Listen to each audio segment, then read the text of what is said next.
Anyways, gave up fish. No, gave up everything but fish. And then that was in 2011 still. And then I basically was a pescatarian / pesca vegan for like 3 years, I think. And then, but I think slowly as I was, again, learning more and learning more about veganism, the vegan arguments, I think I knew ethically that vegan was the right choice. I think I just mentally couldn't make that step forward. I was going to say interesting, like, because I can't remember what year, I think it was 2013 or 2012 that we did our trip to Montreal. And I don't remember, we went to a lot of vegan restaurants, didn't we, in Montreal and Quebec City. So I guess, because I don't remember you eating fish at that time, but I guess you might have been still consuming fish, but I don't remember. Yeah. So so I think a few reasons why I was still eating fish, I was still living at my parents' house. So because, when I told them I was quitting dairy and eggs, they kind of like freaked out a little bit because they thought, because we've always been told that we need to eat like, the dairy products or the eggs to be healthy and stuff. So of course my parents were concerned about my health. So they thought like, oh my God, like, do you really have to quit like dairy and eggs? What is happening to your lighting? Oh my God, my lighting is going insane. Oh my God, Daniel's. Okay. It's okay now. Can you imagine if it just went pitch black right now? Oh God. Oh my God, your house. Anyways. So, so that's one reason why, just to kind of like, because I was still living at home and my mom was doing most of the cooking, I can empathize with people that live at home and want to go vegan. It's not as easy as, it sounds, because you have other people that are potentially cooking for you and other people that are influencing you. But anyways, so that's partially the reason. Second reason, that's partially the main reason why, because I was still living at home. But slowly, as I was, learning more about veganism, I wanted to eat more vegan. So when I was out, I usually ate like mostly vegan stuff. And I wasn't like trying to eat fish in every meal. So I would eat lots of vegan and plant-based meals. And I think when I was in Montreal, I actually was pretty much vegan at that time. I was eating like a plant-based diet. I didn't really eat fish. And so slowly Sorry. I was sorry to cut you off there. I was just going to say on a side note, because I really enjoyed some of the places we went to in Montreal. You remember that place that was like, I can't remember. Vive. Vive. Oh, so good. So good. But what I was saying is one thing that we should do in the next, like, obviously not right away, but like when I'm back in Calgary, we should like do some trips and do like vegan food tours of like Toronto, Montreal, Vancouver, because the vegan scenes there have like blown up, I think, or gotten a lot bigger. And like I always see like things 100%. About like certain places in Toronto where I'm like, oh my God, I want to try this place. Toronto is so good. Toronto has so much. Like I would love to go there.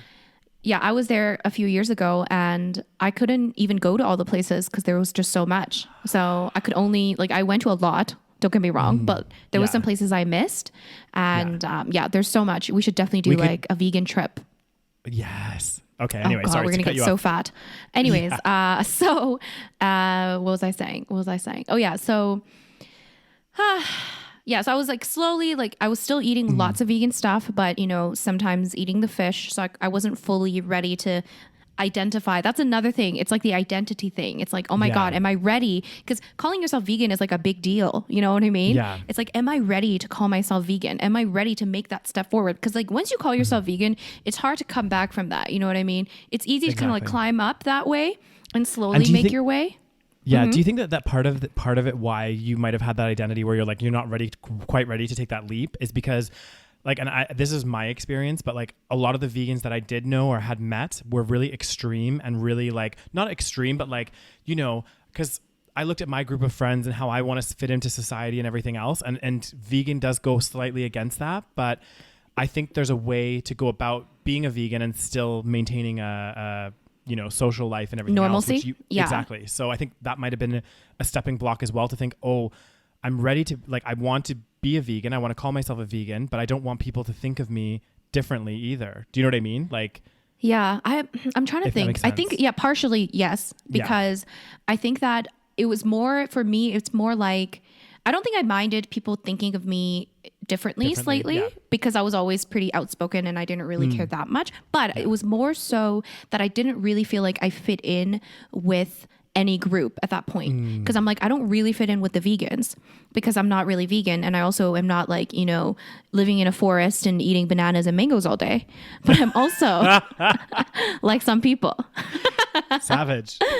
And I also don't ride a bicycle. And I'm also, you know, I also drink alcohol, which a lot of vegans don't do. And especially at that time in the YouTube vegan scene, it was like a lot of raw vegans, just like, you know, I didn't associate myself with them fully. And also I didn't really associate myself with the non-vegans either because of, you know, what I knew already. So I was kind of like in this in-between stage of, I don't really fit in with any of these people. So like, where am I? So it was like definitely like an identity crisis in that sense. Yeah. So then anyways, so I was eating more vegan food. I was definitely more and more inclined toward going vegan. So when I moved to London, which was in 2014, June of 2014, I went on my working holiday to London for 2 years. And when I went, that's when I decided, okay, now that I'm on my own, so one of the barriers is gone. Yeah. I am going to start eating vegan. And at that point, I had already eaten so much vegan food. And I think I had already kind of convinced my parents that like, I'm not going to die eating a vegan diet because I slowly warmed them up to the idea as well. Because as time went on, I ate more and more plant-based. And then they got used to me eating plant-based. So when I told them, okay, I'm going to be vegan when I go to London, or I think when I went there, I just told them and they're like, oh, okay, like make sure you're healthy, all that stuff. But they weren't super against it. So that's when I went vegan in June of 2014, which makes almost 6 years.